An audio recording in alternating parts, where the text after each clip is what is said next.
So I would like you to all welcome Farah Yurdozu. She is the first female UFO researcher from Turkey. She has written many books, some of them bestsellers, and she has written many articles on paranormal and metaphysical subjects. She is a psychic medium. She has given lectures in many countries. Some of us know her from the interviews she did with Carrie Cassidy of Project Camelot. She has also done interviews with Stuart Swerdlow, who spoke about the Montauk Project, and many other people. She has written articles in UFO magazine, X Times magazine, and UFO Matrix magazine. She is also a journalist producer at Jerry Pippin Internet Radio. Her main area of study is abductions and close encounters. However, she also has done studies on ancient archaeological sites, which will be our topic today, specifically Göbekli Tepe. I cannot wait to hear about this. Farah, what have I missed? Is there anything else you'd like to tell us about yourself before we start your presentation? First of all, I would like to say hello to everyone. Thank you very much for being with me today, this morning, or this afternoon, or this evening. It is 7 p.m. No, 7:08 p.m. in Istanbul right now. I'm in Istanbul in my home, and I will be talking about archaeological mysteries of my country. Of course, Göbekli Tepe, but not only Göbekli Tepe. Also, we are going to see a little bit of Cappadocia. One more thing, actually. Yes, I'm the first female UFO investigator and writer in my country. And I also did some television shows when I was living in United States. I lived in East Coast, basically in Hoboken, New Jersey, for a decade, for 10 years. And I moved back to Istanbul, to my native land, native city, in 2010. But I still have contact with the United States, with my friends, and with some of the other researchers. So now I'm starting to share my screen. And today I will be speaking about the cosmic teachers of Göbekli Tepe, because Göbekli Tepe by itself, it is a very cosmic place. So these are some photographs from the several UFO conferences I was invited as a speaker. So I was in MUFON International Conference. I have been some New Jersey conferences. I have been to Roswell many times. I also gave lectures in South America. And again, this is from Bay Area. This is from Roswell. And these are some of my books published in Turkey and in the United States. Mostly are about UFOs. And this one, Love in an Alien Purgatory. This was published in the United States. And it is about the life story of a contactee. His name is David Huggins. David Huggins is an artist. He lives in Hoboken too. Actually, by coincidence, I met him in New York City in a UFO meeting. And then we found out that we live in the same neighborhood. So his contacts with some extraterrestrial beings started when he was 8 years old. And he was in contact with them, all his life. David Huggins. Yeah. So this is the map of my country, Turkey, in English, Turkey. I live in Istanbul here. And this is Göbekli Tepe. It is very close to the Syrian border. I have been there many times. And this is Cappadocia. It is famous with the underground cities. Göbekli Tepe's history goes back to 12,000 years ago, maybe older, and we will see why. And this is Istanbul. This is my city. Istanbul has land in both continents, in the Asian side and in the European side. In between, we have Bosphorus Sea, and we have several bridges between two parts. And this is famous Galata Tower in Istanbul. It is another historical monument. It is from the Byzantine times. And this is my town where I live now. It is Kadıköy. I'm very close to the sea. So this is an old traditional style Turkish home. It is in my neighborhood as well. This is an art piece.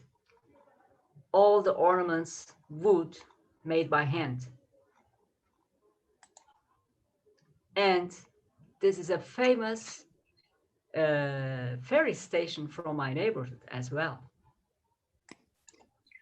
And this is the Doubletree Hilton. It is in my neighborhood. If you would like to come, you can stay there. So let's see what's happening in Göbekli Tepe.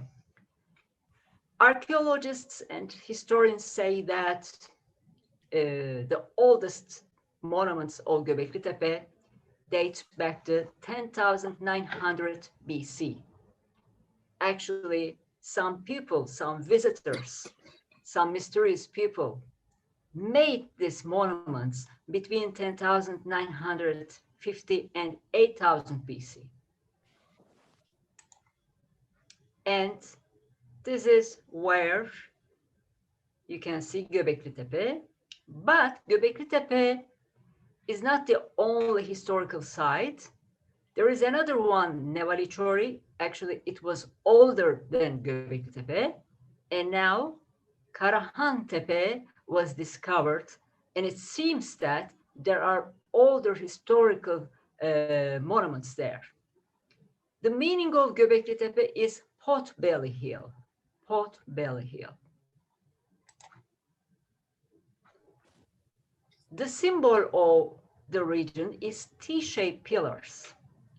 You will see that there are thousands of T-shaped pillars in these monuments. When it was first discovered, archaeologists said that Göbekli Tepe is the first temple of the human race. They said that it is the first religious temple of human race. But I don't agree with them, because in that time, there wasn't any religion. They didn't have any religious concept. So that it cannot be a temple. It was something else. These are the symbolic T-shaped monuments of Göbekli Tepe. Also, in the same region, there is another location called Harran. Its name is Edessa in Western languages. And Edessa was a location where Prophet Abraham lived. It is in the Bible. You can find information about Edessa in the Bible. So this area is famous with the cone-shaped houses. These.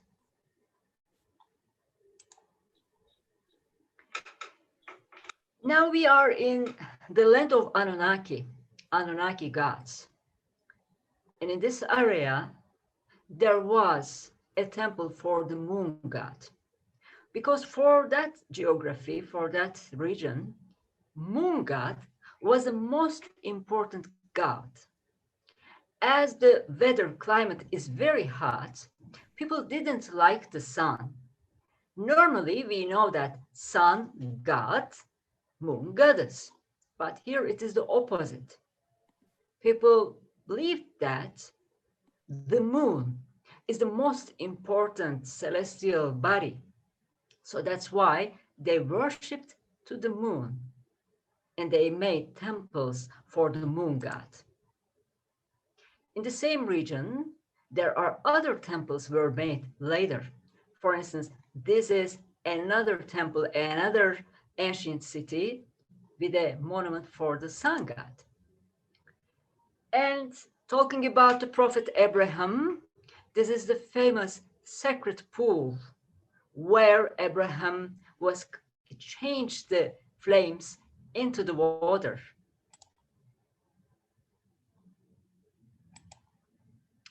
And Emrys River, it is one of the most important rivers in the world. In the same river, you can see a sunken town. This is the minaret of a mosque. So most of the city is under the water. And Şanlıurfa Museum. Now, many of the relics were taken from Göbekli Tepe region are in Şanlıurfa Museum. I highly recommend you to visit there one day when you can, because these sculptures were made by unknown artists 12,000 years ago. This was a pole of a totem, and it shows a man,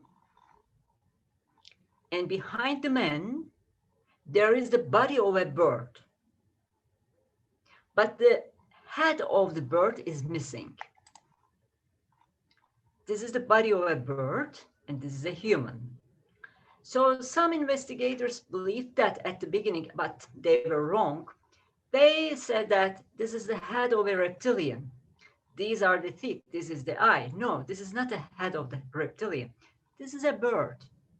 So it shows the unity between two races, as if a race which comes from the sky and a race which is already here. And when you look at the mythological stories, mythological information of Turkish land, we always see two different races or two different gods. One comes from the sky, and they are in flying machines.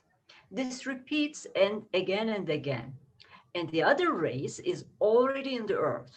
And we can see this mythological pattern in many other nations, in many other mythologies. They are always talking about two races.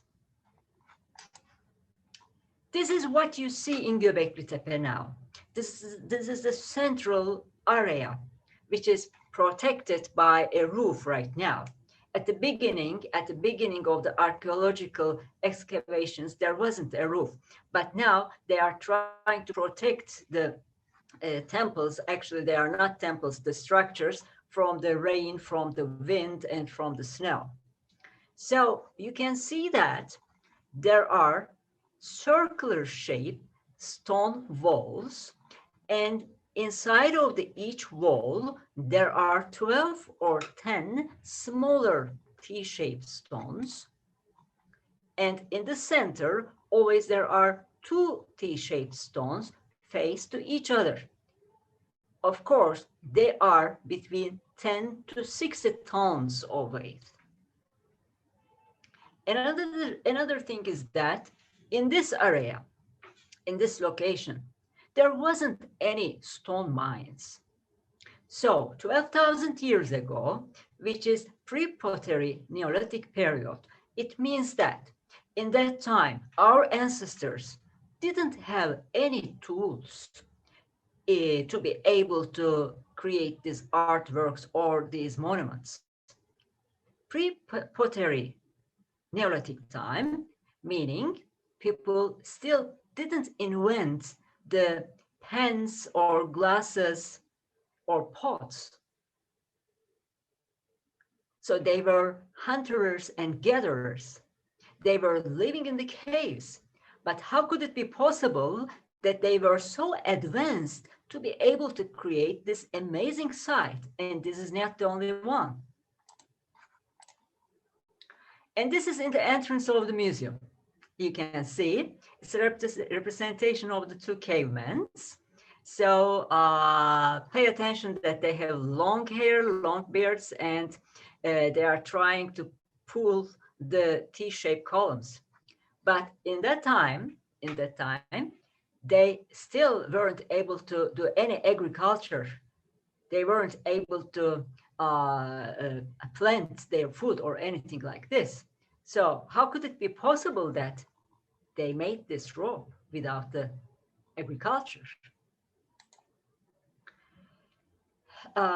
This news from the Telegraph newspaper says that ancient stone carvings confirm how comets struck Earth in 10,950 BC, sparking the rise of civilization. So here is the thing. Based on the carbon-14 tests, the age of the T-shaped columns gives us this date. But at the same time, around this date, there was a comet struck on the Earth. After that, a new civilization started. According to historians, Göbekli Tepe is the first religious temple of the human race. No, it wasn't. So, just like this one, there are at least 20 more in the area, but they are still under the ground. Circular shape of stones and 20 smaller T-shaped stones and 2 in the center. They are 10 to 50 tons and 20 foot tall. And one more thing I have to explain here. All the T-shaped columns that you see here, all of them, are made from one piece of stone. And you see the animal carvings here, and it has quite details. So the animal carvings or sculptures were made from the one single piece of stone as well. So they didn't make it in another place and put it here and glued it. So everything was made from a one piece of stone. We are talking about 12,000 years ago, and they didn't have any tools. They didn't invent pottery. So how could it be possible that they made them? Okay, so basically there are A, B, C, and D structures. This photograph was taken before the roof was put over the ancient area. So in these parts, in these spots, there are more and more structures. 20 buildings, at least 20 buildings are still under the ground. So this photograph is a radar photograph. Where we visit now, today, where we visit now, is here. But in the same location, in a very larger scale of geography, there are many more structures just like the first one. And all of them are repeating the same pattern, are repeating the same shape. And some of the columns have detailed carvings with different kinds of animals. And again, you will see that in many of the stones, the shape of a fox. Some of the T-shaped columns are simple. They don't have any designs on it.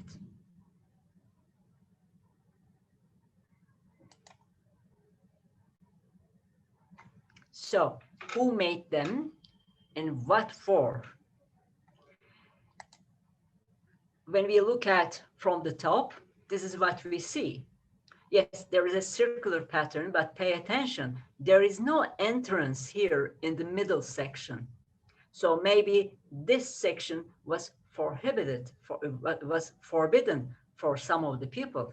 They weren't allowed to enter here. So when we think about the other important monuments of the world, Stonehenge is 5,000 years old. In Malta, there is a similar structure. It is 5,600 years old. An Egyptian pyramid is 4,650 years old.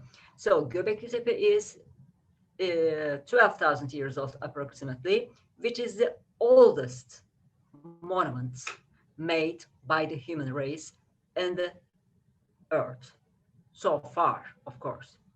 So we always believed that history started in Sumerian civilization 6,000 years ago. But of course, now history books has changed.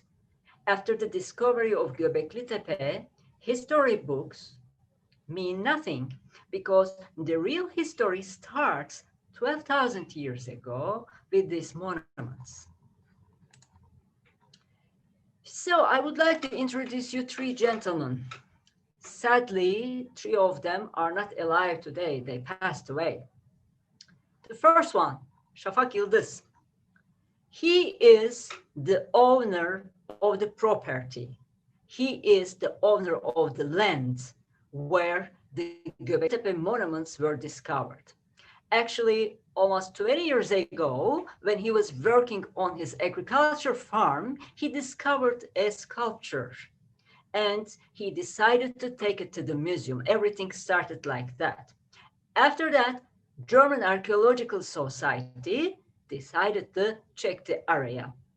In that time, Harold Hoffman was the president of the German Archeological Society, and Klaus Schmidt, very famous German archaeologist, he started the first excavations until he died in 2014. So we found out, we learned about the Göbekli Tepe thanks to these three gentlemen. And yes, Klaus Schmidt began excavating Göbekli Tepe in 1995. So you can see that there are mostly snake shapes and scorpions and some other symbols. We are going to talk about them today.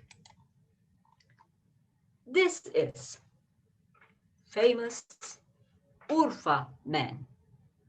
Urfa is the city which is Göbekli Tepe is located. This sculpture was found in the city center of Urfa. That's why it is called Urfa man. It is the first and most ancient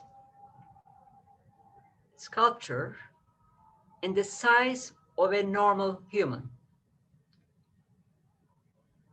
It is in the Göbekli Tepe Museum today, and it tells us a lot about the first people who arrived to the location. So what is interesting about him, first of all, we are talking about Neolithic times, Neolithic men, cavemen, and they say that cavemen had long hair and long beard. But as you can see, his head is shaved and he has no beard. And it seems that he has a very modern style of clothing with double V shape. It looks like a modern time uniform. It looks like as if it is a military degree. And A, B, C, D structures, all of them has their own carvings and symbols with different animals. Balls, snake, birds.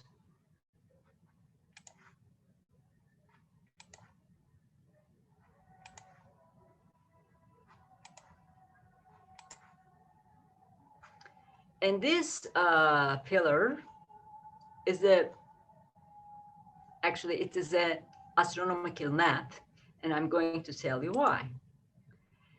But first, I would like to talk about Nevali-Chori. Nevali-Chori is located here, and it is older than Göbekli Tepe.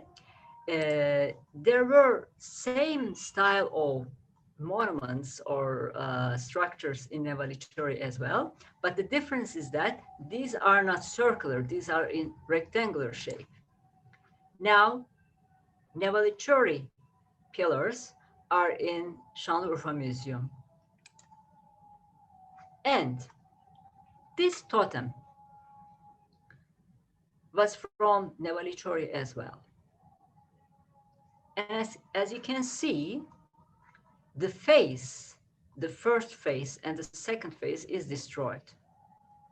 But here, there is another face, there is another face, and there are arms, as if it shows 1, 2, 3, 4 different generations, as if each generation is coming from another generation.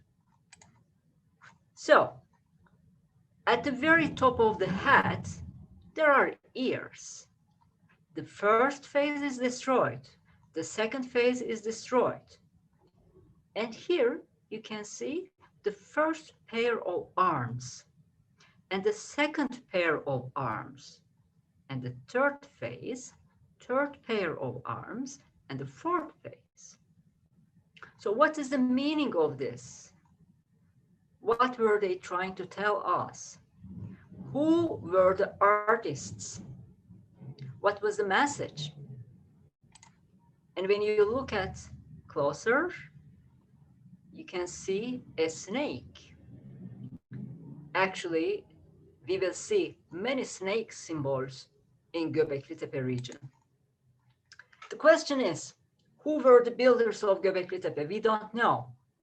Where did they come from? We don't know. What language did they speak? We have no idea. And why they didn't leave anything written? We don't know. In Göbekli Tepe monuments, there isn't anything written. We don't know what language they were speaking. We don't know what race. We don't know what kind of a DNA they had. And we don't know why they didn't leave anything written, but we have an idea about that. This very interesting sculpture is in Şanlıurfa Museum. So that's a face, obviously, looking up, probably looking up to the stars. And the difference is his hat is larger than the normal, a very long hat. That's the body, probably that's the arm, and a very long hat. It reminds us of the famous E.T., extraterrestrial, like Steven Spielberg's movie. I would like to share with you the photograph of the Paracas skulls. These long skulls were discovered in 1930s in Peru, of course, together with the bodies.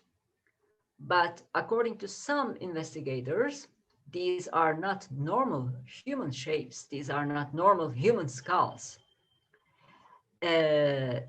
Yes, the skulls are longer than the regular human head, but at the same time, eyes are much larger, much bigger than the normal humans. And not only in Peru, also in China, there are elongated skulls, and they date to 10,000 BC.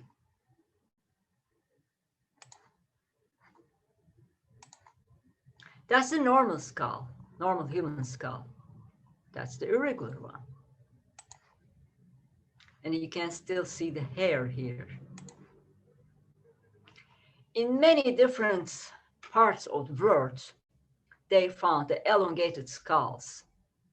And we believe that they belong to another race. Probably they are extraterrestrials, they are not human. And these are from the different museums of the world. Also, in ancient Egypt, people were represented with the elongated skulls. And this is the skull of the King Tutankhamun. That's the real one. That's not a sculpture. Another ancient culture in Iraq, Ubaid culture. It was in 6,500 and 3,500 BC. These beings had elongated skulls as well. Actually, they were kind of reptilian beings. And this one is from Turkey, 5,000-year-old stargazer. It is called stargazer, and has a very prominent long skull. And this medium-sized sculpture was found in Turkey, in Adıyaman, and it is dated to 9,500 years old. And it has the same style of head, elongated, long. So, is it possible that all these long, elongated skull beings could be extraterrestrials? There's a small city here. It is called Niğde. And there's the first mummies museum in Niğde. There are several different kinds of beings there, and they have larger skulls, as you can see.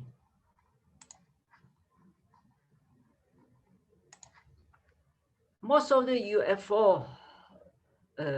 UFO sightings, people describe the extraterrestrials with very large skulls, with very large heads. So is it possible that in the ancient remote times, my land was visited by them as well?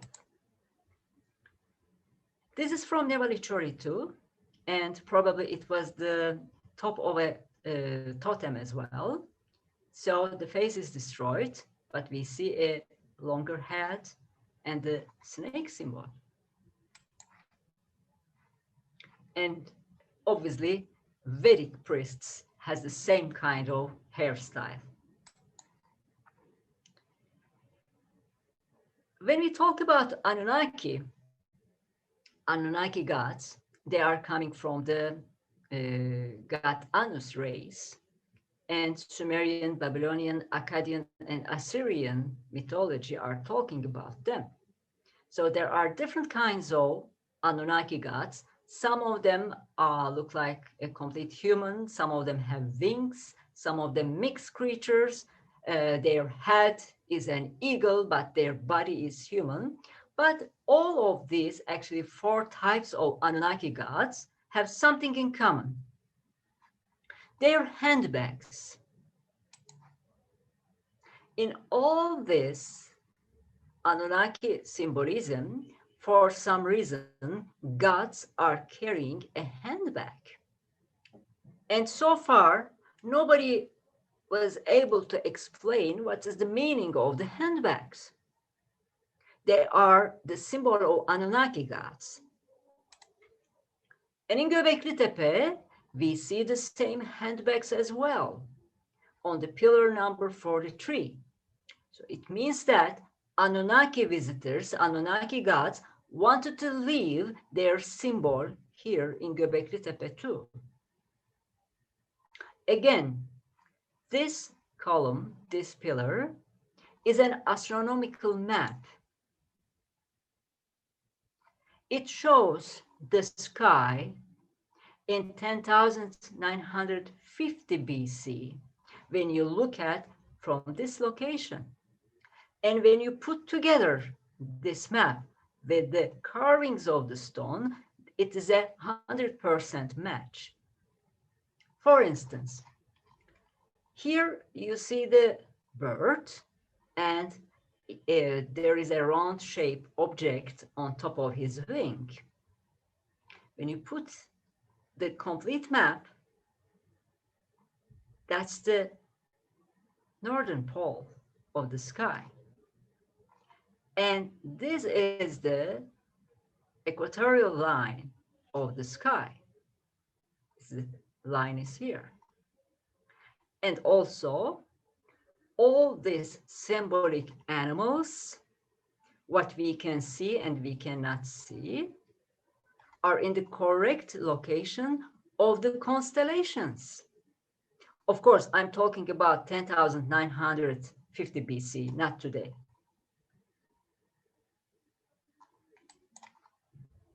So how did they know the sky? How did they know the astronomy?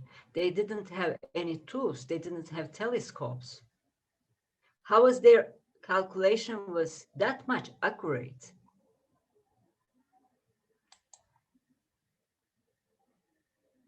Everything is in the right place, all the constellations. And one of the constellations is Serpentarius. It is here, Serpentarius. Serpentarius constellation is also known as Al-Hawa wal-Hayah. And the meaning is the life which comes from the sky. The life which comes from the sky. And it is shown as a man who carries a snake in his hands.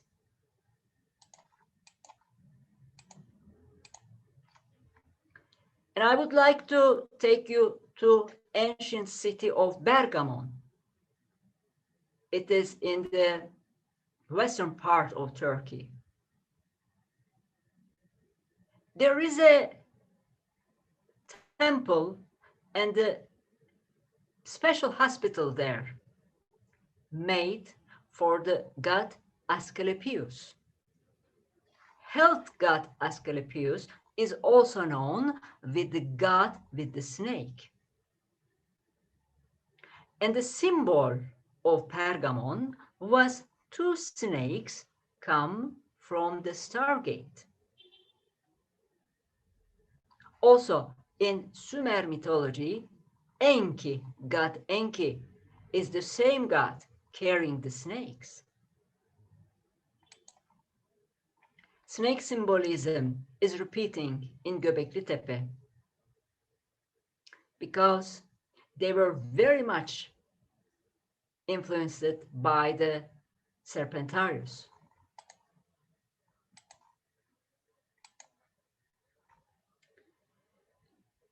Before I previously told that moon god worshipping was very important in the location. This temple is carved inside of a cave, and it is dedicated to the moon god. Here on the wall, please pay attention to the crescent and the star.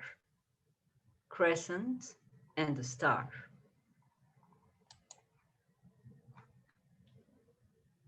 In this temple, inside of this temple, you can see the large size of human representations as if gods and goddesses.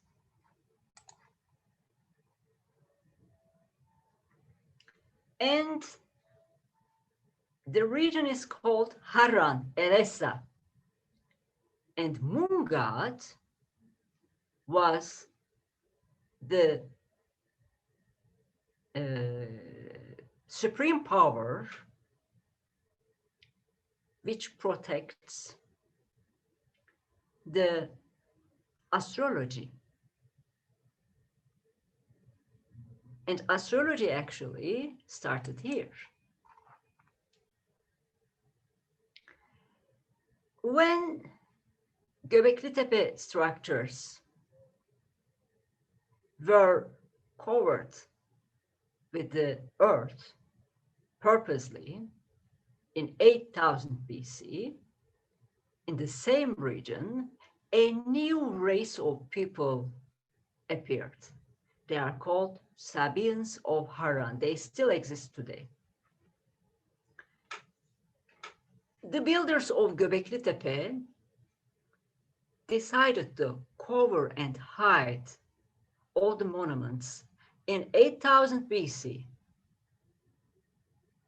That's why all this time the monuments were protected under the ground. We didn't know about them. But why the owners of the monuments, why the builders of the monuments wanted to hide them?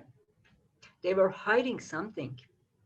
It was very clear that they didn't want to show what they did to the world. And after they disappeared in the same region, Sabians of Haran started a new tradition.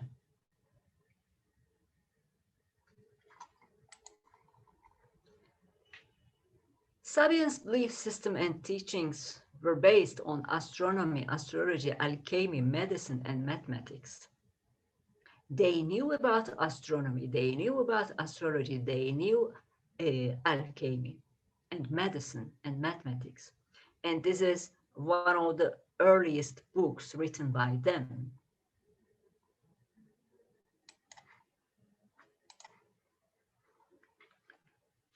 Sabians of Haran basically was a secret society, a mystery school where only men were accepted. So this is one of their books.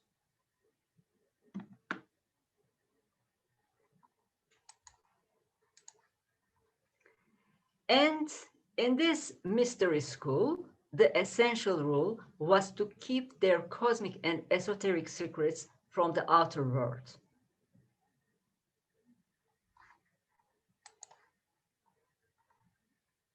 And again, this is the description of the hell and heaven based on Sabians of Haran. Their essential book today is known as Picatrix, but the original name is Gayat al-Hakim, Gayat al-Hakim. It means that the goal of the wise man, the goal of the wise man. Picatrix was written by Sabians of Haran, and it was translated into Latin, French, and Italian under the guidance of the Medici family and was taken to Europe in 15th century by them. Actually, the Medici family, Italian the Medici family, found this book in Istanbul in 15th century, and it was translated in Hagia Sophia.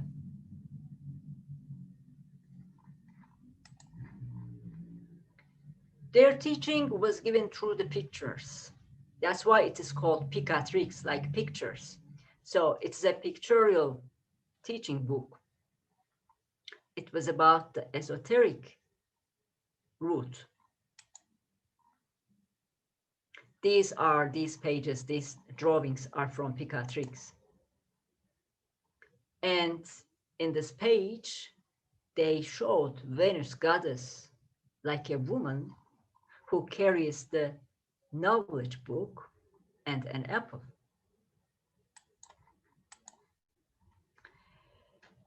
Picatrix has basically two sections. The first section is called First Major Universe. And today it is known as Arcana Major. The second part of the book is Second Major Universe. And today it is known as Arcana Menor. Arcana Major and Arcana Menor are the two different parts of tarot desk. Tarot is a modern use of Picatrix because tarot cards, although there are different painters, different artists, different decks, basically it is a book of astrology, astronomy, and alchemy. It is a secret book where there are no words, there is no written words, but everybody is explained with symbols. And after that, after Picatrix was translated in Italian, in French, in Latin in 15th century, the first tarot decks the first tarot cards started in Europe. These are pages from Picatrix. This is Arabic, this is Aramaic language. And later, in Europe, some of the secret societies, such as Rose Croix, which is known as Amorc in the United States, used Picatrix as their essential book.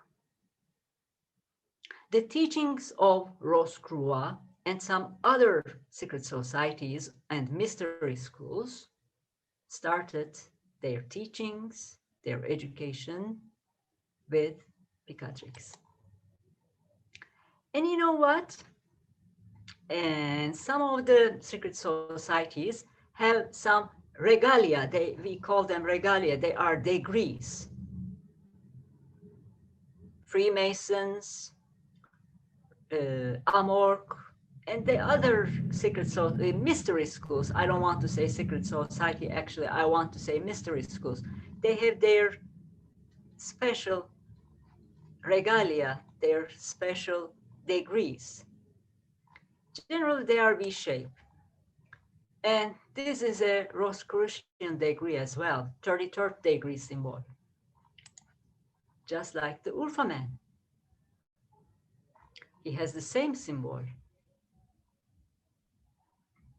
Of course, I don't want to say that this being was a member of Rosicrucian society, but obviously there is an ancient tradition which comes from Göbekli Tepe and it reaches to Europe and after that to the world.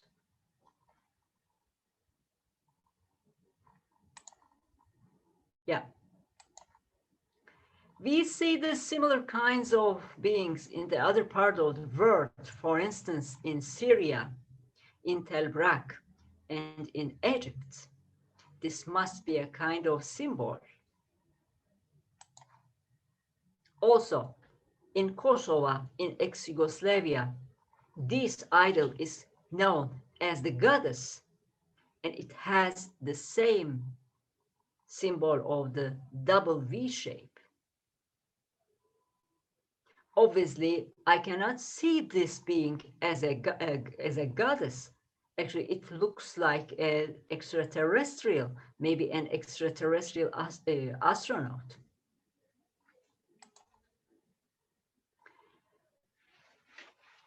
This sculpture has many things, but lacks one thing.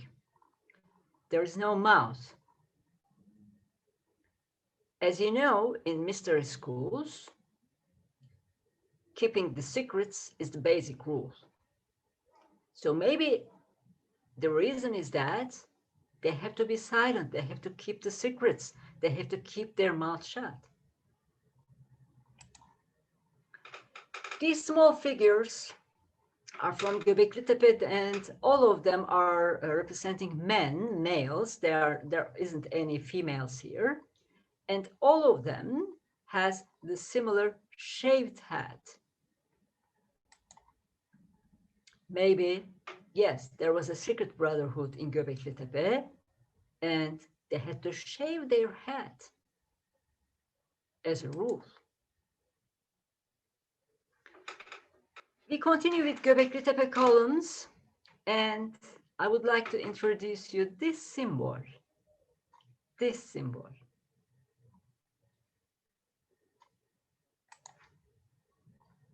In a very interesting way, the same symbol was used by the Aborigine people of Australia. That's the medicine man of the Aborigine people, and they paint this sacred symbol on their body. Actually, this photograph was taken in 1922. Turkey and Australia, very far. So how could it be the same symbol is used in Göbekli Tepe? Another symbol from Göbekli Tepe, and this is the Australian Aborigine Turing stone. the same symbol. It was used in order to attract the spirits from the sky. This symbol, it's from Anatolia. Luwian people, Anatolian civilization, Turkish civilization, Luwian people, they had their alphabet as symbols, and this symbol means the god, the god. We see the same symbol in Hittite society, in Hittite kingdom, in Anatolia, in Turkey. This sculpture is in Ankara Anatolian Civilizations Museum, and it shows the arrival of the gods from the sky. Hittites showed the gods with this symbol coming from the sky.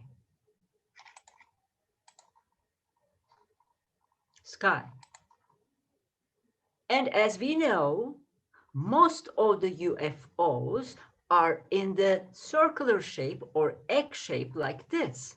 For instance, this case is from New Mexico. Socorro case, we know this as Socorro case in New Mexico. And the police and a witness saw an egg-shaped UFO landed on the desert. So maybe this is not anything new, and both in Hittite society, civilization, and in Göbekli Tepe, the reason that they showed their gods coming from the sky in the egg-shaped vehicles was this.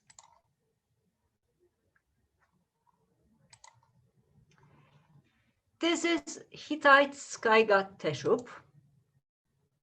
Hittites was, of course, long after Göbekli Tepe, but they were the first organized kingdom in Anatolia, Turkey. They were instructed by 85 gods. They worshipped to 85 gods. And they accepted and respected Anunnaki as the ancient gods.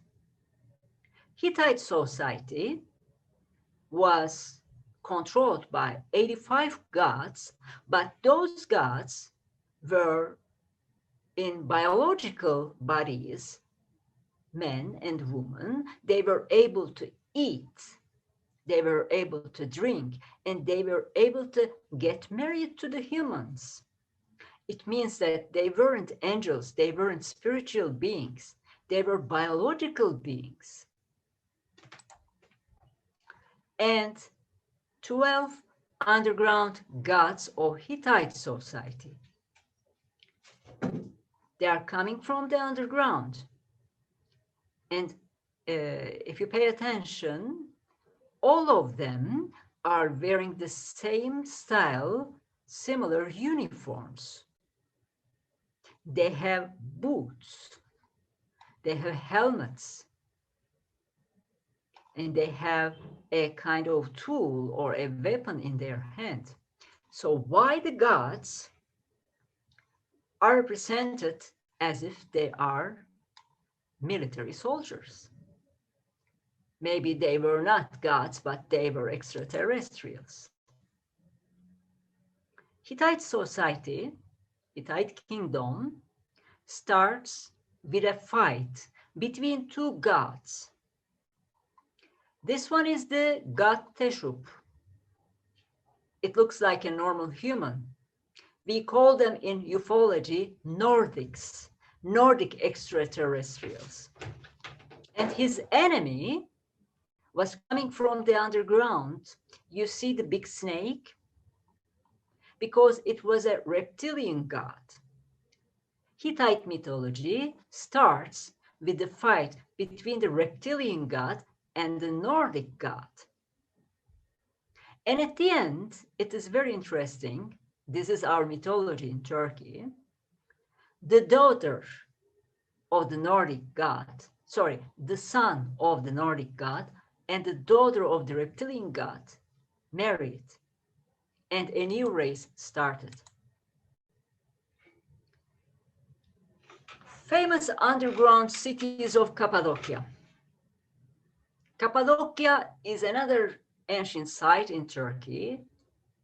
It is in the central part of the country, and it is famous with the layers of underground cave cities. Much later, the first Christians built their first monasteries in this area, because Christianity started in Turkey. And you can see the first churches inside of the caves. Underground cities of Cappadocia are dated to 10,000 years old. There are basically two main and large underground cities where we can visit. They are open to public visit. And we can visit 6 to 8 floors, 6 to 8 layers down the ground. But originally, we know that there are 24 levels. Again, nobody knows who built these underground cities and why. Classical archaeology and classical historians claim that the first Christians who were escaping from the Roman soldiers built these underground cities. It is impossible. First of all, this requires a huge engineering and the tools. Obviously, first Christians didn't have the time or the tools in order to build them. And they were escaping from the Roman soldiers and they were hiding in these underground cities, but they didn't build them. When Hittites came to Turkey, they used these underground cities. And this is from Cappadocia region. Again, I would like to take you to another civilization, which is New Zealand. In New Zealand, native people paint on their body this T-shaped symbol, just like Göbekli Tepe. I told you that in Göbekli Tepe, there isn't anything about female goddess. Actually, there is only one piece which shows a woman or a goddess giving a birth. The same symbol is in Aborigine culture, very far from Turkey. Australian, the same symbol. This carving is from Devalichori, shows a group of people dancing and jumping. And today, New Zealanders are doing the same movements of dancing. These native people are painting the V-shape symbol on their body, just like the Urfa man. So what is the importance of this double V-shaped symbol? Australia and Turkey, very far. Why we are using the same symbolism? Another mysterious group of people is Dogon in West Africa, in the Republic of Mali. And they believed that their ancestors came from Sirius star system. They were discovered in 1930s by French anthropologues. Dogons are considered as a primitive society, but they knew about the Sirius A, Sirius B, and Sirius G. See, Sirius is located here. It is located in the Canis Major star constellation. That's why we also call Sirius Dog Star. Dogon people were given cosmic and astronomic knowledge by a race called Nommo who came from Sirius. They called Nommo masters of the water, teachers, or observers. Nommo race came in a flying machine from the sky and educated the Dogon people. And they were half human, half fish. They are called Oannes in Babylonia and Enki in Sumer. Half fish and half human. And according to Dogon tradition, they came from a stargate. This is the galaxy according to Dogon cosmology. It is just like the Göbekli Tepe structures.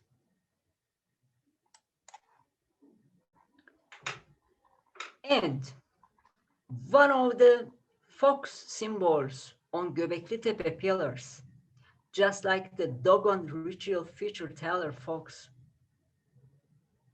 Both of them are symbolizing the Sirius. Sirius is shown sometimes as a dog, sometimes as a wolf, or sometimes as a fox. And in Göbekli Tepe, in various multiple stones, we see the carving of the fox. Because based on the research of some astronomers, Göbekli Tepe was made in order to follow the movements of the Sirius star.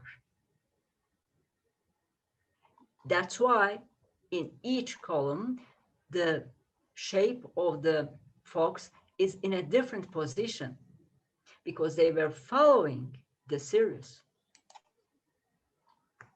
This is an ancient Turkish flag with the head of a wolf. Sirius star system and Sirius as a concept is very important for ancient Turkish societies.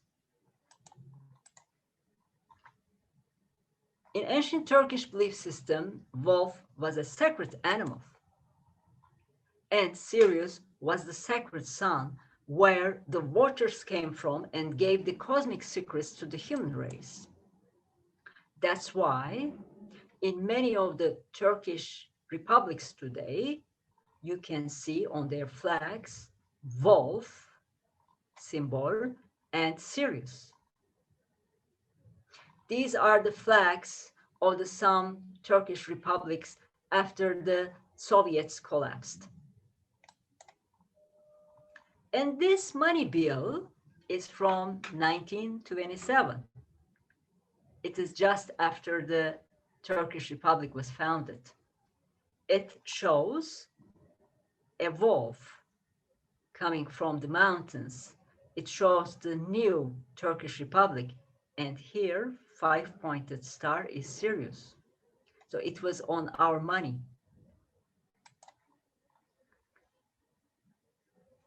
Mustafa Kemal Atatürk, the founder of Turkish Republic. He was a military man, he was a historian, and he was a writer. And he was very much interested in the cosmic roots of Turkish race.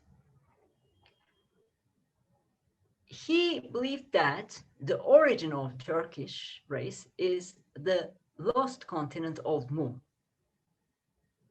Meanwhile, he was aware of the research of James Churchward and the existence of the continent of Mu. When Mu was collapsed, some of the survivors came to Asia. Some of the survivors came to Australia. Some of them arrived to North America, Central America, and South America. And today, Easter Islands and some of the other smaller islands are the rest of the Mu continent. The origin is Mu, The origin is Sirius star. Mu was founded by the beings who came from the Sirius star. That's why today we share the same symbolism in Asia, which is part of Turkish race, in Australia, and in all other geography. These are the books written by James Churchward, The Children of Mu, The Lost Continent of Mu, and The Sacred Symbols of Mu. Mustafa Kemal Atatürk, the founder of Turkish Republic, got them translated into Turkish in 1930s. And these are his own handwriting, because he was studying the cosmic roots of Turkish race, making comparisons of language. As you know, Mexican Mayan civilization has the most information about the lost continent of Mu. That's why Mustafa Kemal Atatürk sent investigators to Mexico. One of them was the ambassador of Turkey for Mexico. So, based on the investigations, it was very clear that the continent of Mu was connected with the beings from Sirius. So this symbolism is from James Churchward's book.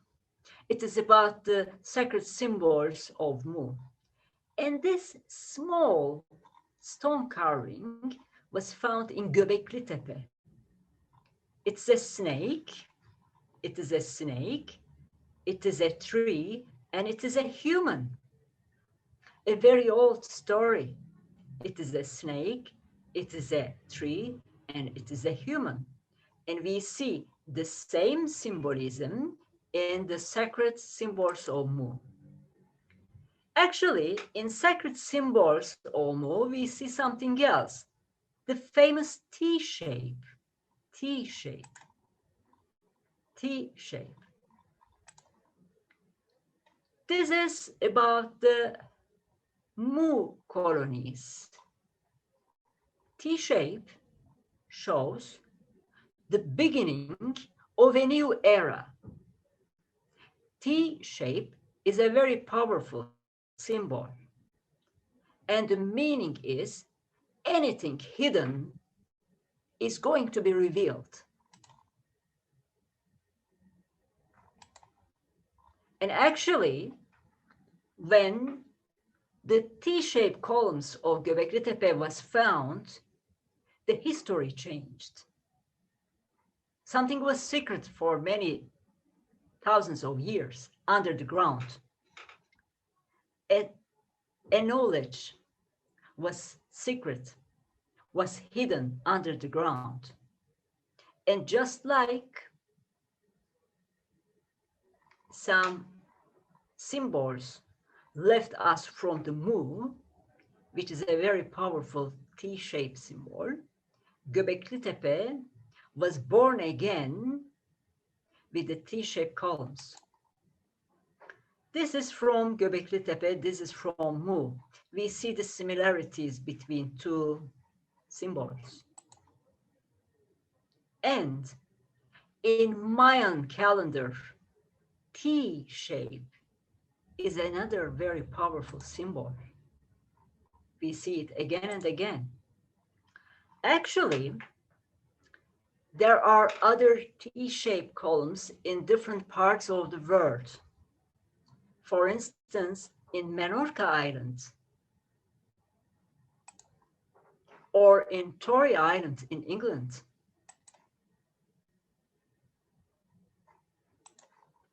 And in New Mexico, this is a temple. There is a huge T-shaped entrance here. This is in Peru. It is called the Gate of the Gods. Yes, there is an opening in the T shape here, but here it is not open, it is a wall. They believe that in specific times of the year, with some rituals, this door opens and the gods came from here. And in the Ireland, we see the same T-shaped columns. This is Ireland and this is Turkey. This is Ireland and this is Turkey. Same people left the same symbols. Yeah, not only in Göbekli Tepe, in many other parts of the world, we see the T-shaped symbols. And these cave pictographs are from another Neolithic site, which is located in the western part of Turkey. And we see these beings, these human-like beings with the T-shaped symbols on their heads. So it seems that between Göbekli Tepe and Sirius star system, there is a strong connection. I believe that it was built by the intelligent beings who came from Sirius. Also, for some reason, they wanted to hide their identity. They didn't leave anything written. They just wanted to leave symbols and shapes. And today, with the finding of Göbekli Tepe, the history changed. So far, this is all I would like to share with you today. And thank you very much for staying with me. And I hope that I will be able to show you my country's ancient and historical sites one day soon all together. Thank you very much. Thank you very much, Farah. That was just fantastic, fascinating. Thank you so much. Thank you so much. If there are any questions, I can get them. I have a question, Farah. I have a lot of questions, but I'm sure everyone else does too. Yeah. When you mentioned that the Anunnaki worship the moon, as a lot of civilizations do, there's talk that the moon is actually not a planet, but actually is a satellite, a metal satellite created by some extraterrestrial beings. Was that possibly created by the Anunnaki? And so they worship one of their own creations? Yeah, here is the thing. That's a big mystery. I know that some investigators say that moon is an artificial satellite. It is a spaceship. Actually, this is not anything new. Since 1960s, they claimed that. Since 1960s, they claimed that moon is artificial. But at the same time, moon has cosmic energy. It has cosmic influences on the world, on the earth, and on the human beings. So I think if you ask my personal view, moon is not artificial. Moon is a living creature. Moon is a living being, just like the other planets in our solar system, just like the Earth, just like the Venus, just like Neptune. All of them has an energy, has an aura, and we get the cosmic vibrations from them. But on the other hand, yes, they claim that moon is an artificial satellite. I cannot prove that it is or it is not, but I don't think that it is an artificial satellite. What if perchance it is an artificial satellite, let's say, and it is run by, let's say, nefarious beings. Clearly there's energy coming from the lunar cycles. Clearly there's energy coming from the moon. Yeah. What if, just a thought, what if that's actually Okay, so I would like to give a quick answer to that. Sure. Well, I have to be open-minded, okay? I cannot say no, and I cannot say yes. So if I'm not open-minded, I cannot be an investigator. And if the moon is an artificial satellite, we have to be worried, I think, because we are not sure what was the purpose of creating it and putting it around our planet. The other thing is that, as you know, moon is the forbidden land now. So they skipped moon and now the goal is Mars.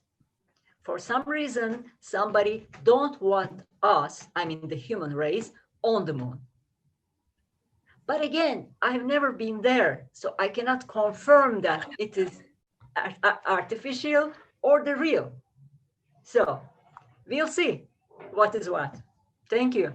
Thank you, Jerry. Thank you, Jerry. And thank you, Farah. Karen, you want to go next? Yes, thank you. Farah, I would appreciate your perspective on the symbolism of the snake. I've done quite a bit of research on that over many years. And what is, could you speak specifically to its symbolism and its purpose in all of the ancient cultures that we see, please? Okay, so again, I'm talking about based on my research. Snake symbolism is connected with the Serpentarius star system. Actually, they say that it was the 13th horoscope sign in astrology, but then it was removed in 14th century. As you know, in astrology, every star has a meaning and has a kind of mission. And snake star system, Serpentarius star system's mission is giving the healing to the world, healers.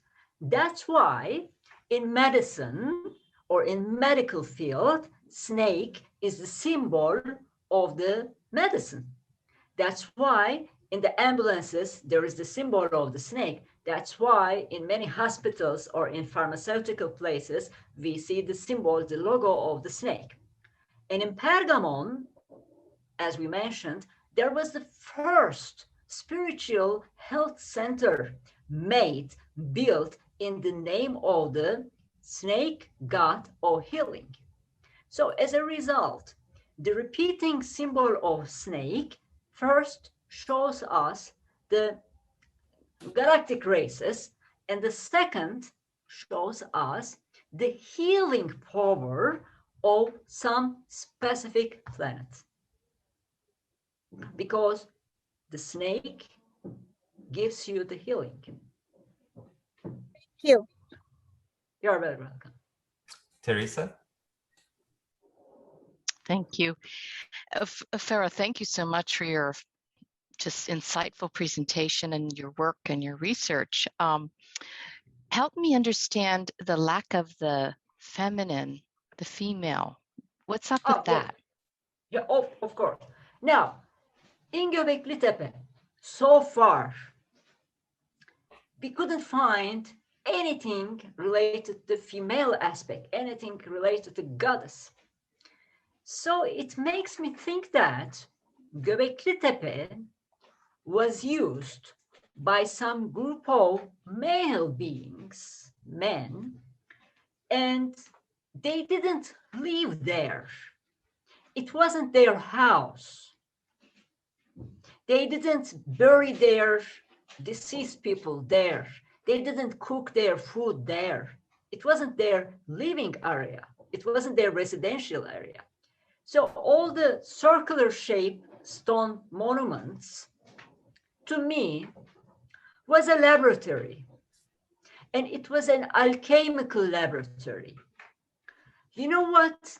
In alchemy, there is something called homunculus. The meaning is little human.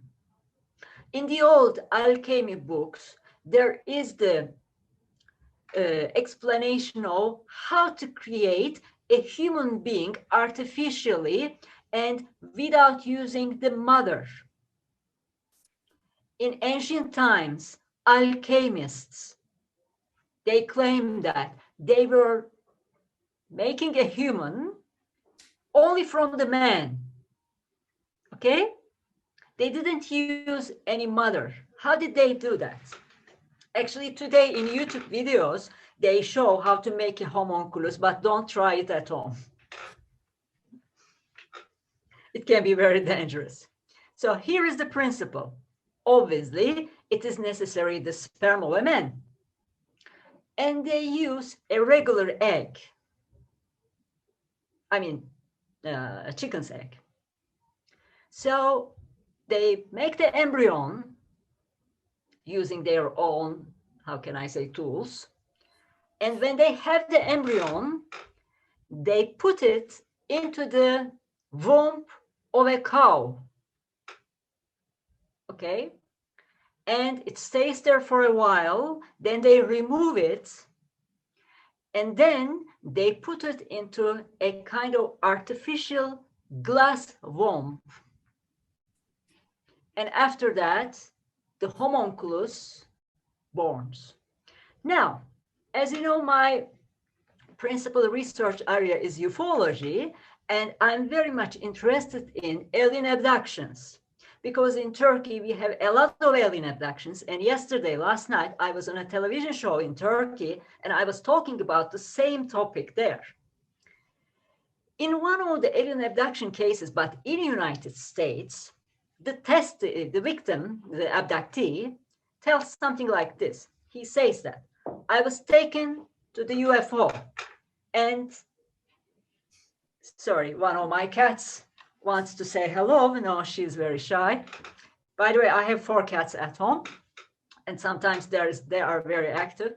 Anyway, the abductee says that they took me to the UFO, and I knew that they needed me for something, and they removed sperm from him. So they did some procedure with the sperm, and this is very interesting. And this is very unique. There was a cow in the UFO, and they put the sperm or the embryo inside of the womb of the cow. So just like the alchemistry in 14th century. That's why I think that in Göbekli Tepe, they were doing the same thing. They were creating humans artificially, only from the man. That's why we don't see anything related to female aspect in Göbekli Tepe. That's why all the descriptions are about the man. And after that, in time, the secret societies came, and today still the secret societies and mystery schools are only for the man. They don't accept the female. So this is what I think. This is what I believe. Lisa, go ahead. Hello, and thank you for Hi. your presentation today. I'm learning so much Very from much you. for The world- listening. Thank you very much. Curious. I listen a lot to Michael Tellinger, and he's done a lot of work in South Africa with the discovery of these stone circles and these stone cones. And there's been stories of children stumbling upon a fellow who knew how to, let's say, utilize these cones and move heavy things. So I'm so wondering if, as he thinks these stone circles in Africa are energy power plants, do you think there's something similar going on in Göbekli Tepe? Thank you for your time today. Yeah, Lisa, I know, because Michael Tellinger gave us to some presentations as well, and I'm very much aware of his research, and I agree with him. Yes, his research talks about some energy plants and energy centers, and we believe that T-shaped columns of Göbekli Tepe used to have that kind of energy in the past, but not anymore, because in Turkey, in some specific parts of Turkey, we have stargates.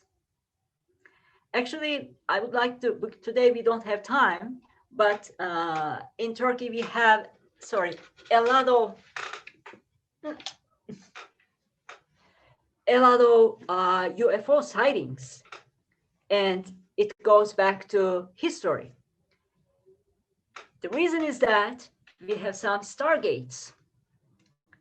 One of the stargates was Cappadocia with the underground cities, and the other stargate was Göbekli Tepe, but they are not active anymore because, as we know, on the world there are many stargates.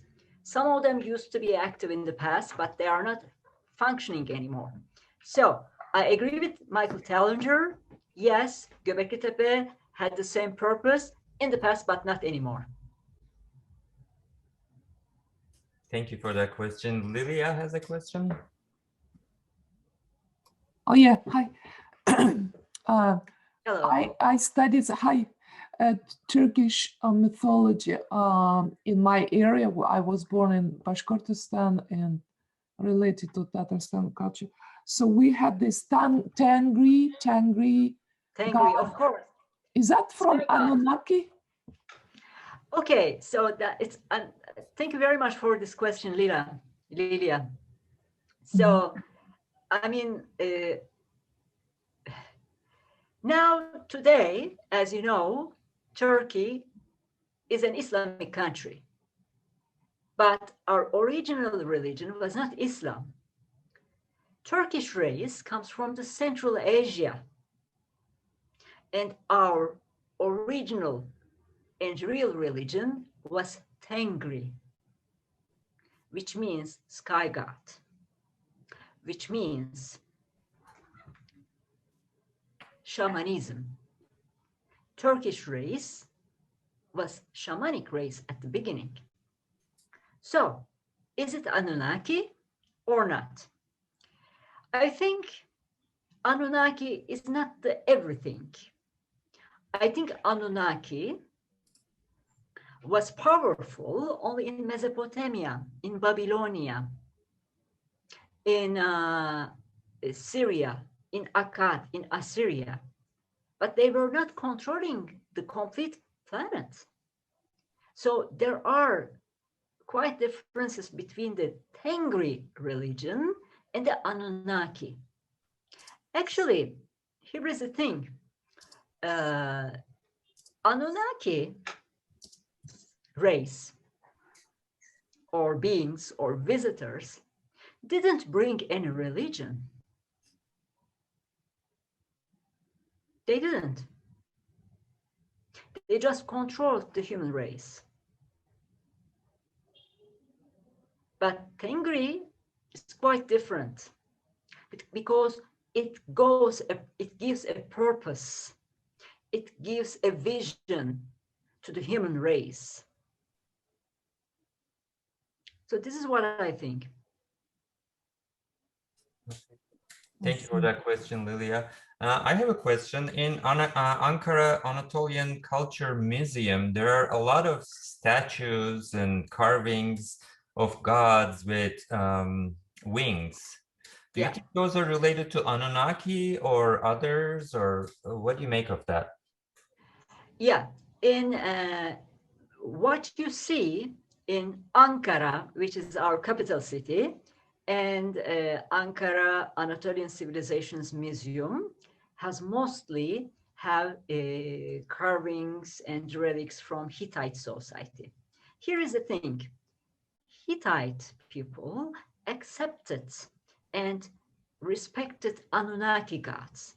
And yes, that's why they made the sky gods with wings. In that meaning, yes, they were Anunnaki.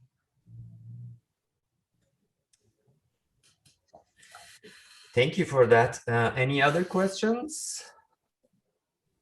Go ahead, Jerry. I was curious because several of the carvings, the faces were removed. Yeah, in Göbekli Tepe. Yes, and just as we know, the original head of the Sphinx was removed, and obviously a smaller stone head was put in its place. I'm a certified Lao Chi practitioner, and in the during the training, I had a vision that the Sphinx was actually transported by spaceship from Atlantis and placed where it is now, obviously much older than the pyramids. And then the head of the Sphinx was blown off because they didn't want future generations to see who did it. And what I got was that it was like the Leonine race, half man and half lion. So anyway, I wonder if that's the same idea, is that purposely destroyed to hide the original origins of the creators of these statues. Well, it is of course possible, but we have to consider the natural reasons as well. So let's think about thousands of years under the ground, and on the surface there were farmers. Probably they were harmed by the farmers. It is possible, by mistake, by an accident. And second option, yes, of course, maybe somebody didn't want us to see the real face of some of the carvings. And in the totem, remember, it is in the Şanlıurfa Museum today. There is a totem and there are 4 faces, but the first 2 faces are destroyed and the second lower faces are intact. So let's think about it. Maybe the second half of the totem was under the ground and it was destroyed on the upper half, which was on the ground by natural reasons. That's possible. Or maybe it was destroyed by a purpose. It's a little bit difficult to see what really happened. We are just supposing. Thank you for that. Juanita wanted to ask a question. Farah, I have a question, and I would like to know if you heard of this incident. A doctor friend of mine in the Philippines was telling me an incident that he was caring for a couple of pregnant women that were coming in for prenatal care. And then after the 7th month of their pregnancy, they have stopped coming. And so when the due date came, they didn't come at all. And so he had his staff follow up on this couple of women. And then they came back to his clinic. And in 2 different times, they told that they had this dream, and they can't remember everything, but they had this dream that their babies were taken out. And somehow they woke up and their pregnancy is gone, the baby's gone. And how many months of pregnancy? There's no bleeding or anything. How many months of pregnancy when the baby was taken? I think it was probably between 7 and 9. And they were talking about seeing some or dreaming some kind of giants and things like that. And I thought that was pretty peculiar. And now that you talk about pregnancies and whatnot, I would like to know if you have insight on those. Yeah, of course. Actually, I'm working on these people every day, because the reason is that alien abduction is a reality. Alien abduction is a truth. And it has been going on actually since the Sumerian times. It didn't start in 1947. It didn't start after the Roswell UFO crash.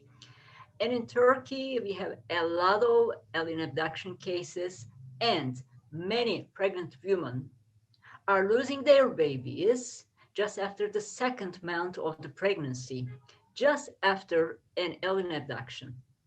So they go to the doctor at the beginning of the pregnancy and everything is okay. Yes, there is the ultrasound results, and yes, there is a baby, but for some reason, the baby disappears in a mysterious way. So doctors cannot explain this. Mothers cannot explain this. But yes, they have sometimes dreams, sometimes very open encounters with the extraterrestrials and different groups of extraterrestrials. Actually, I would like to mention you something else. This is happening in Turkey a lot, and I knew that in some abduction cases in the United States, there is the same thing. After the alien abduction incident, abductee wakes up the next morning with a brown color kind of paint in his palms or in her palms, like henna, which is brown color, and it smells like henna, but it is not the real henna. And in some cases, they have the same color of paint on their feet, on the sole of their feet.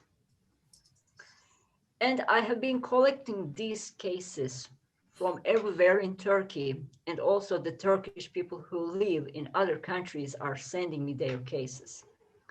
So I recommend them to go to a dermatologist immediately and get an analyze.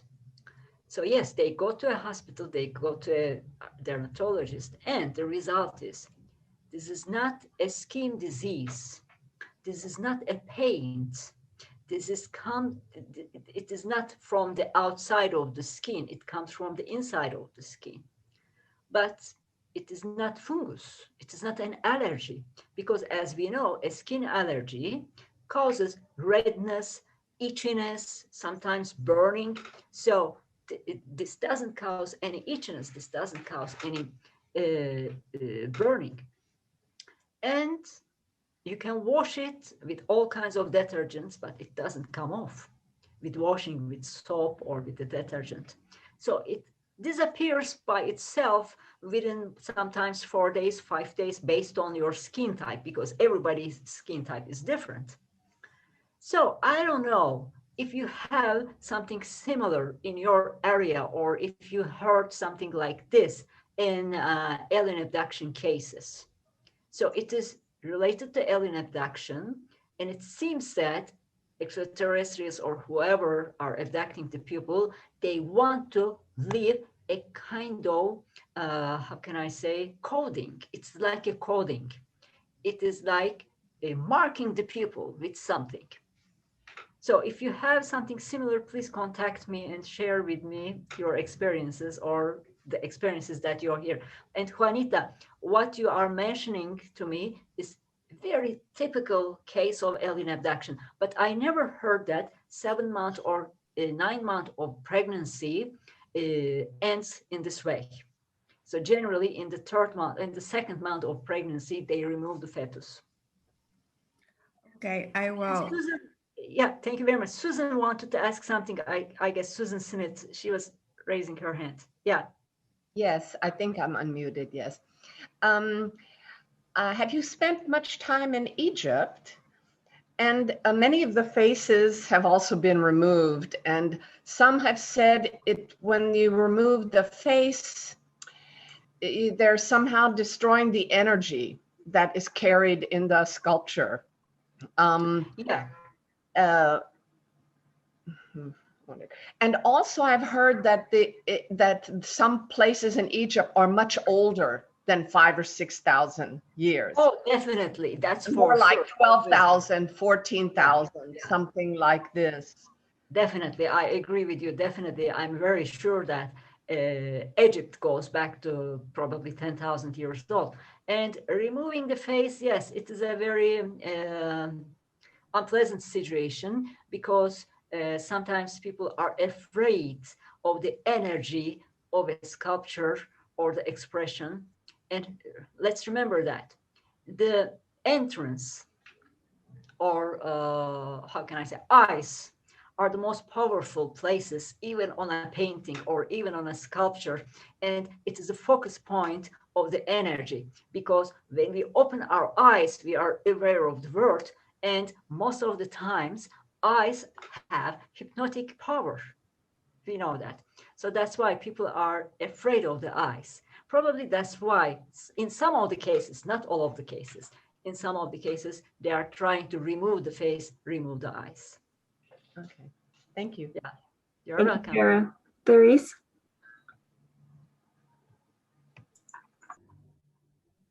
Oh, sorry, my dog is making noise in the background. No problem. Do you see any correlation between the pretext of wars or the initiation of wars in that part of the world and stargates or other technologies? Definitely, definitely, definitely, 100%. I mean, definitely, because we are talking about an ancient technology. Obviously, they weren't cavemen, they weren't monkeys, they were very intelligent people. And if we again talk about Göbekli Tepe, the people, obviously, it was a very crowded group of people.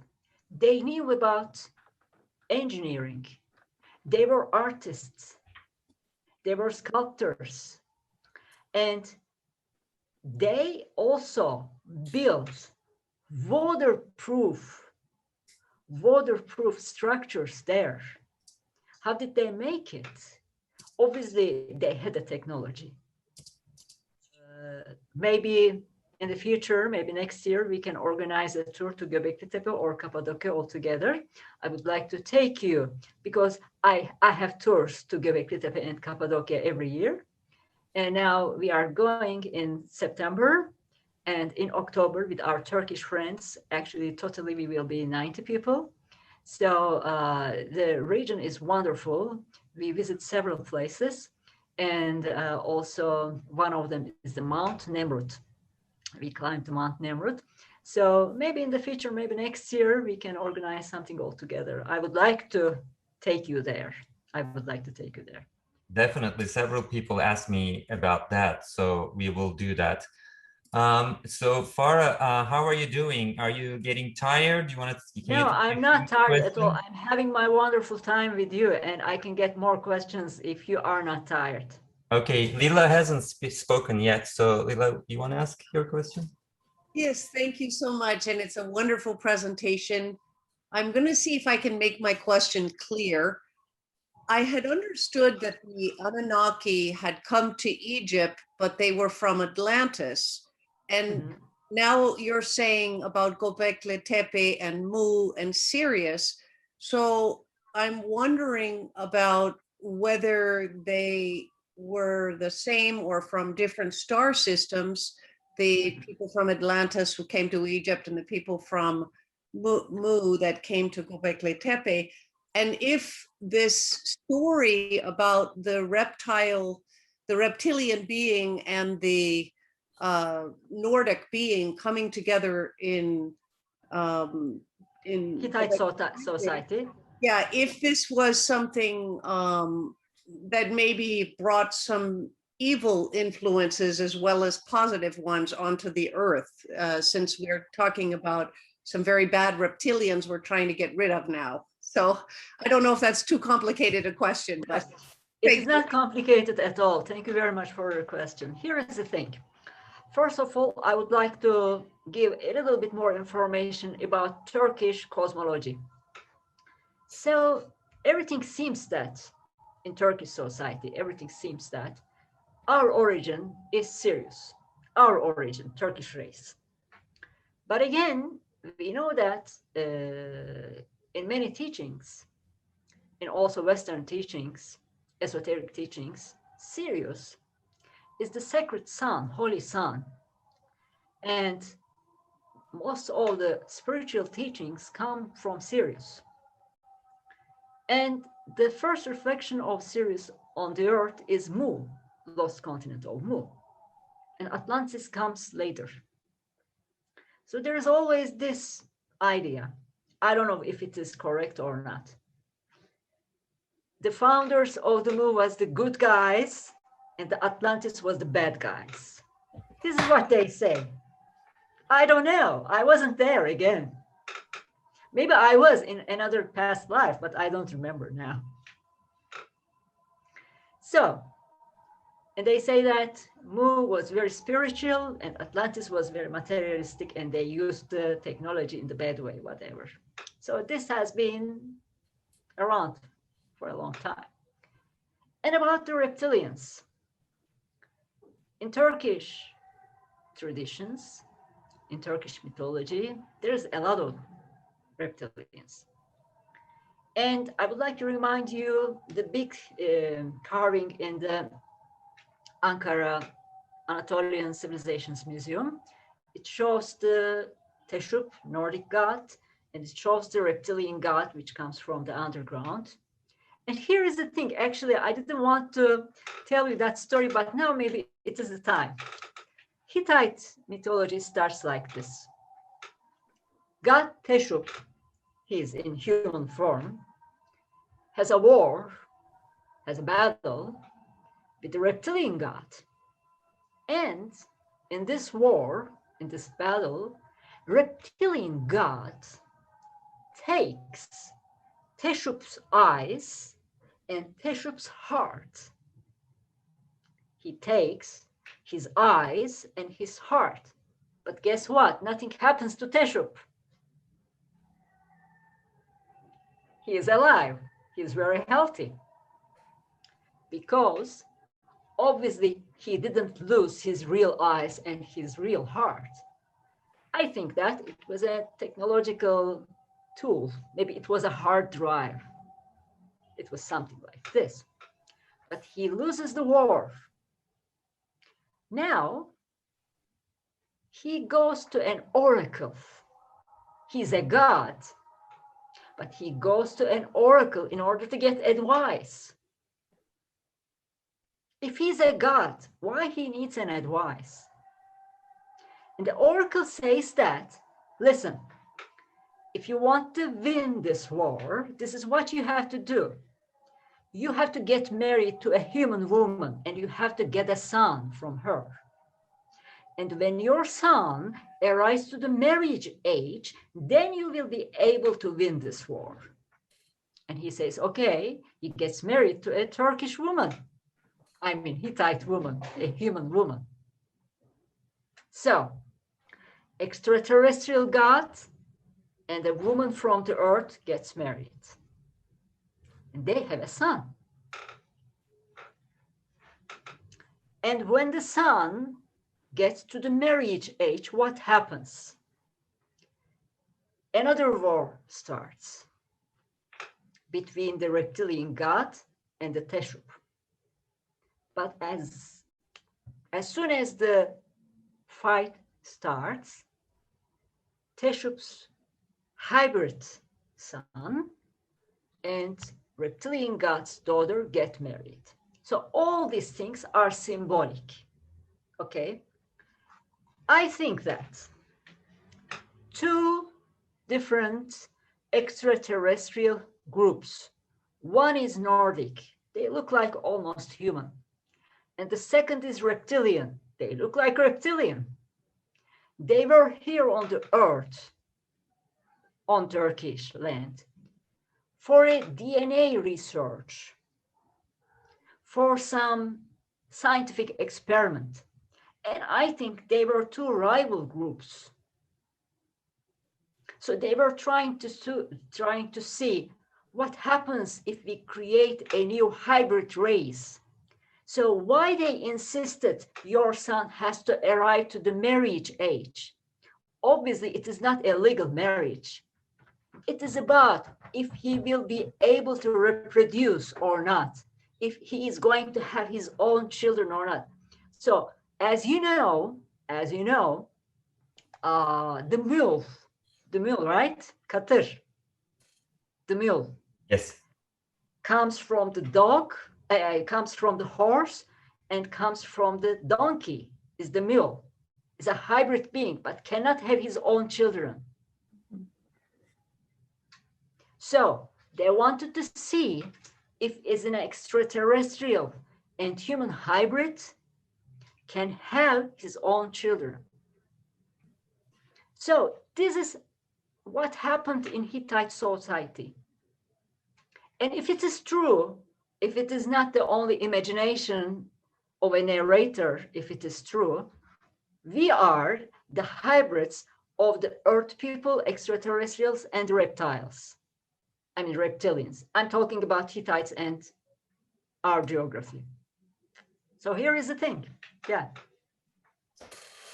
Thank you very much for that. We were hearing Turkish religious chanting in the background, ezan. That was interesting also. Yeah, it was the time. Yes, I know, it was the time. Right, let's go with Lisa and then Jeff next.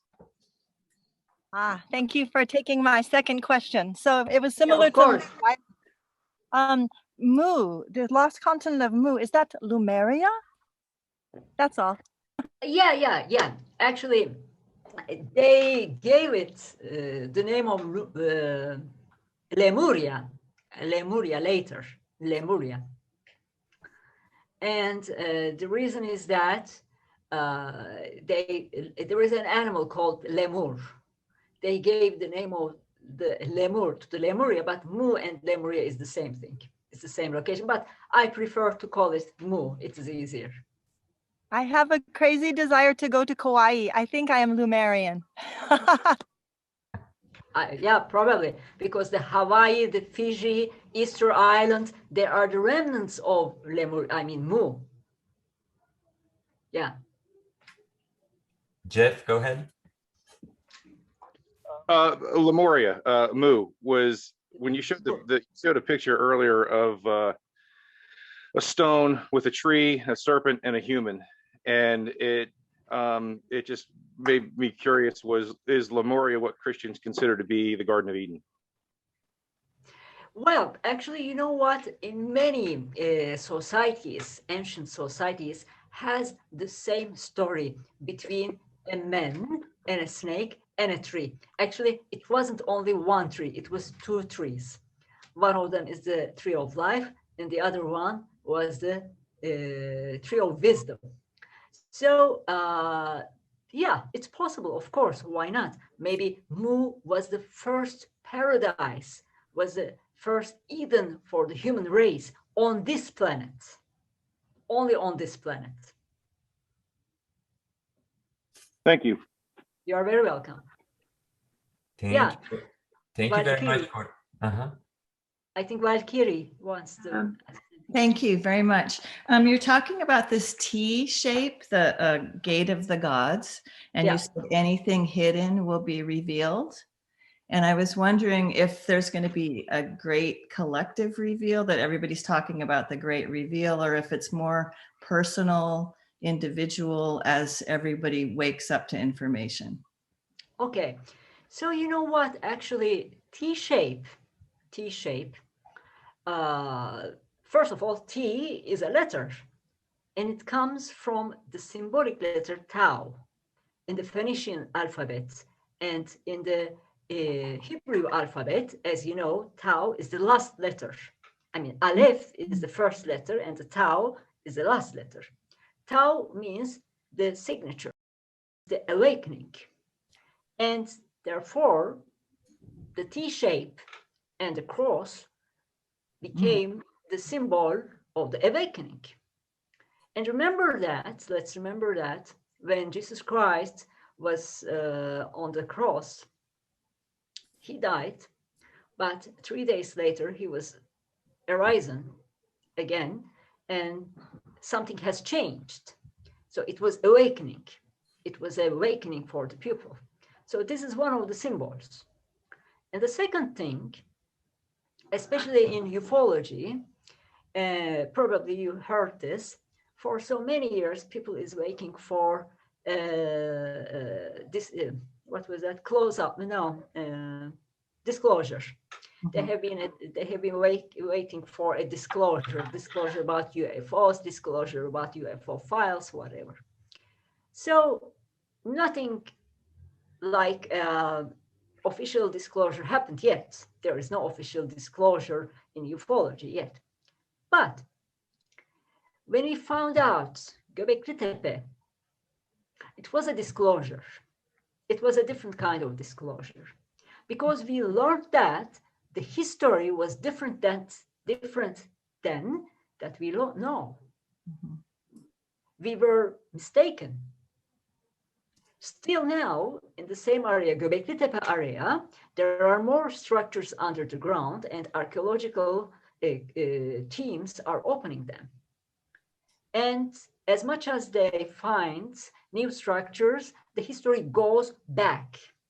So at the beginning, we said that 10,000 years, no, 11,000 years, no, 12,000 years. So it goes back to 15,000 years. So this was, first of all, yes, a disclosure. Because the symbol of the T-shaped Tau, cross shape, it is awakening. Mm-hmm.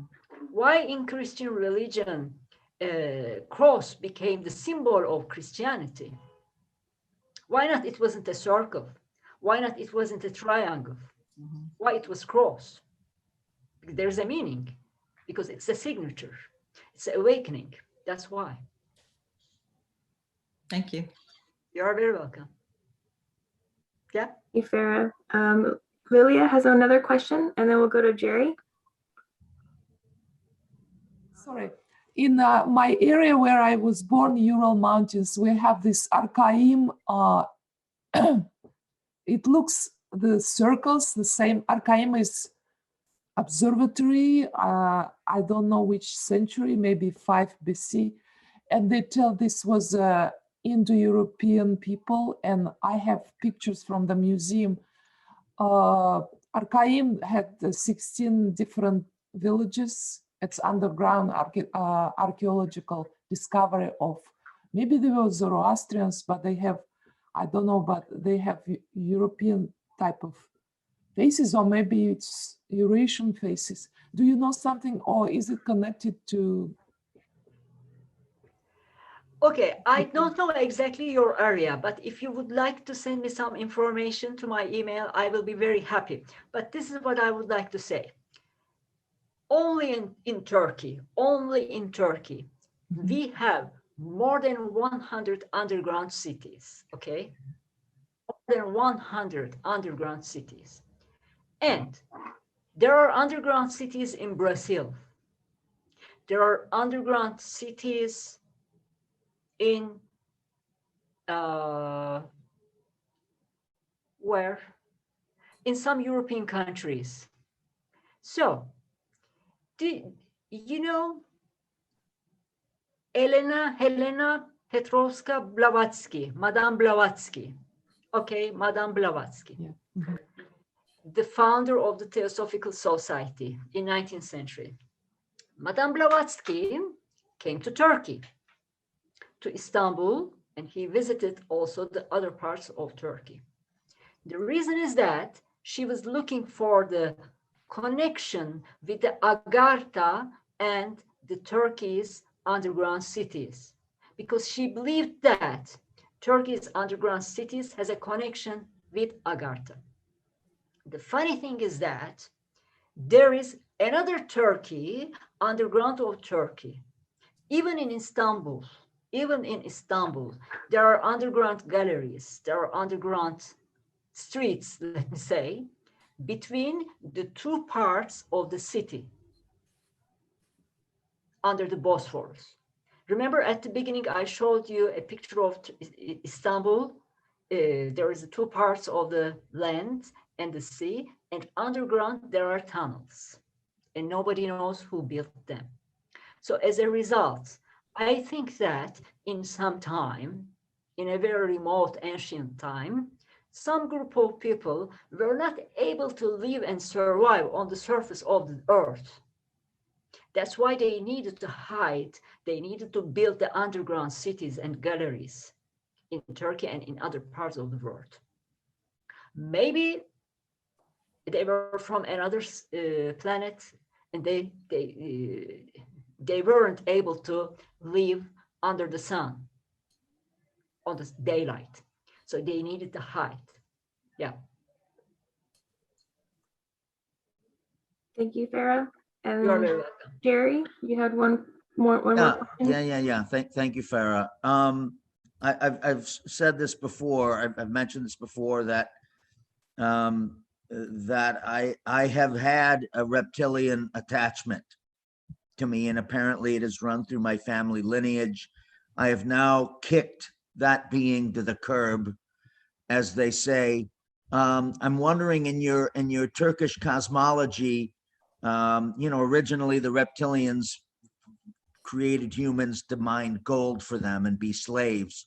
In the modern day, like in my case, anything in the cosmology about the connection between humans and reptilians, and what the purpose of, like, say, my attachment, what are they looking to gain? What's their agenda, more modern agenda? Okay, here is the thing. Actually, in probably 20 years ago, we learned about reptilians in detail through David Icke's books. Right. Okay, so when he first wrote his books about reptilian agenda, whatever.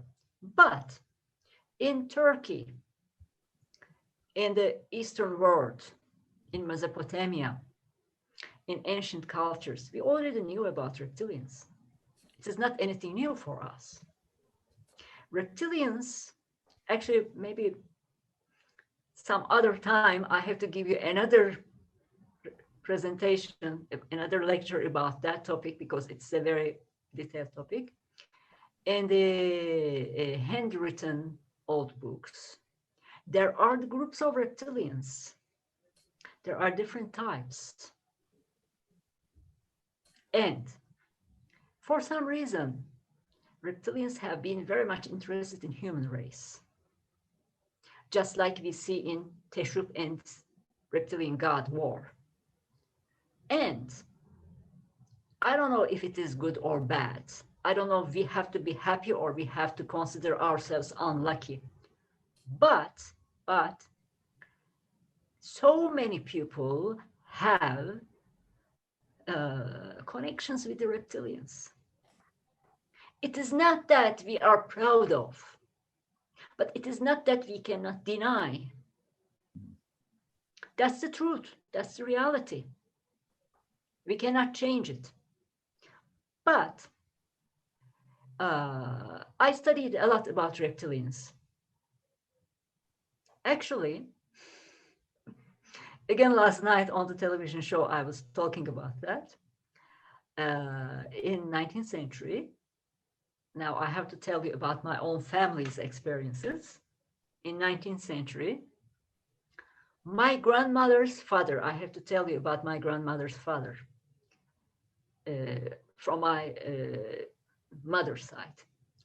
My grandmother's father was a professor of, teacher of law school. As you know, before we were Ottoman Empire until 1920s, until Atatürk, Mustafa Kemal Atatürk founded the Republic of Turkey. Before we were Ottoman Empire for 800 years. Anyway, so in 19th century, my great-grandfather was a teacher in the law school. And in that time, some part of the Middle East belonged to Ottoman Empire. So that's why my great-grandfather was sent to Baghdad, to Iraq, as a director of the school there. And when he went there by himself, because he didn't take his family to Baghdad, they left them in Istanbul, he was visited by two reptilians in his house. And since I was a little girl, everybody knew this story in the family, and they used to tell in the family. It was a topic. In that time, obviously nobody knew about the UFOs, nobody knew about extraterrestrials, nobody knew about Nordics or Greys or reptilians. But my great-grandfather had a face-to-face encounter with them, and they believed that they were demons, satanic demons, because what he describes is exactly the same type of being that we see in his David Icke's books. So why this happened in Iraq, why this happened in Baghdad, which is the center of the Anunnaki race. It didn't happen in Istanbul. It happened in Iraq, in Baghdad. So, reptilians are a reality of this universe. And many people, many families have contacts with them.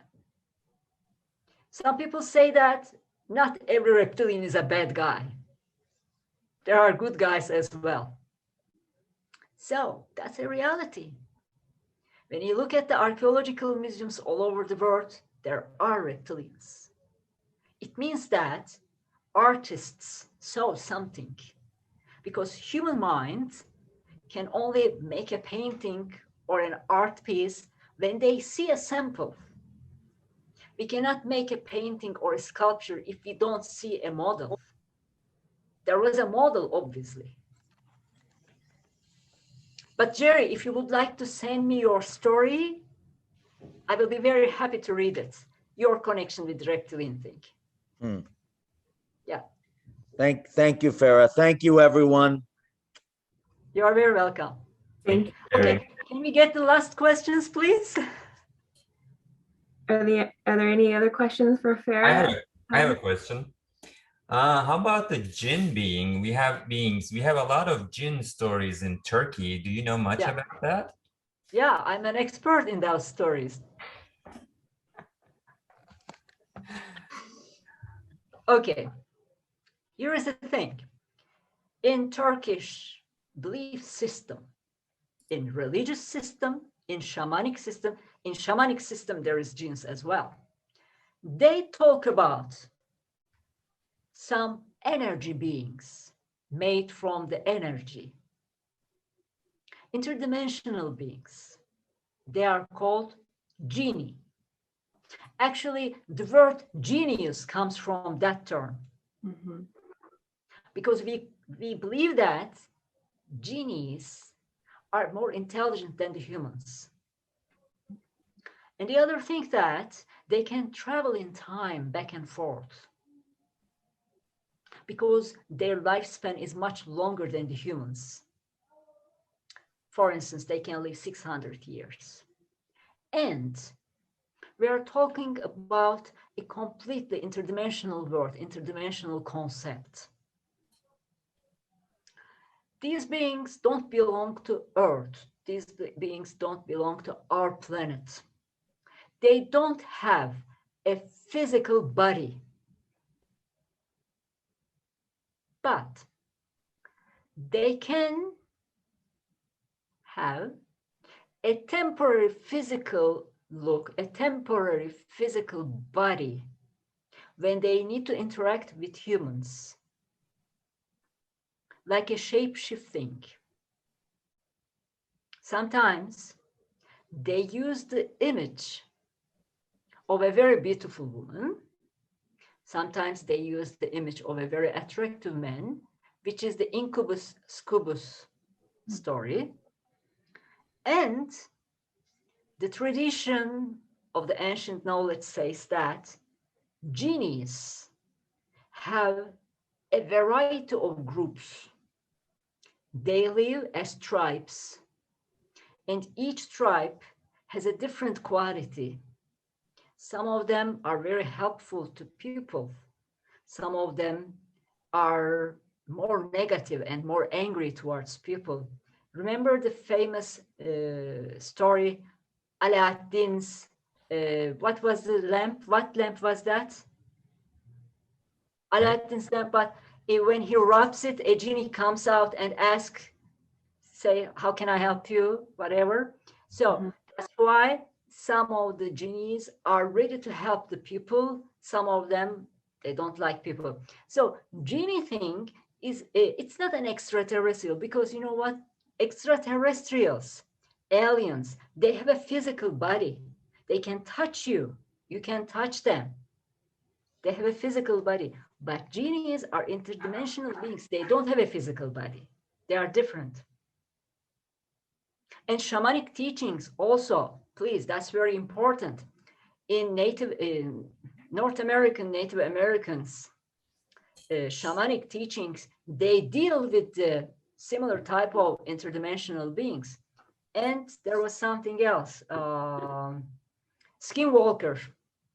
Skinwalker is a kind of genie as well. Skinwalker. Yeah, North American. Thank you so much, Farah, for taking the time to join us in your evening and our day today.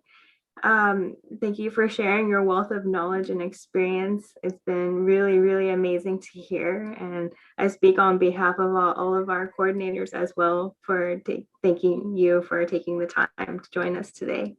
So. Thank you very much. I'm so happy to have this time with you, and hopefully maybe we can repeat it with some other topic. Yes. And please contact me. Please share my email, and I'm ready to hear your stories, and looking forward to hearing from you very soon. Thank you very much. Wonderful. Yes, we definitely love to have another session with you. Yeah, let's do that. Let's do that. Thank you Bye so bye. much, Farah. We really appreciate it. Thank you, Farah. Thank I you. appreciate you. Big kiss. Thank you so much. Bye bye. Thank you, Blessings. Victoria. Emrys. Thank you. Take care. Take care. Thank you, Have a lovely Victoria day. and Emrys. Thank you, Farah. Thank you, very much. Emrys. Thank you, everyone. Victoria, Emrys, I appreciate you for this wonderful day. Thank you. Thank you so much. Bye bye. Thank you a lot. Bye. Have a good night. Bye-bye. Bye.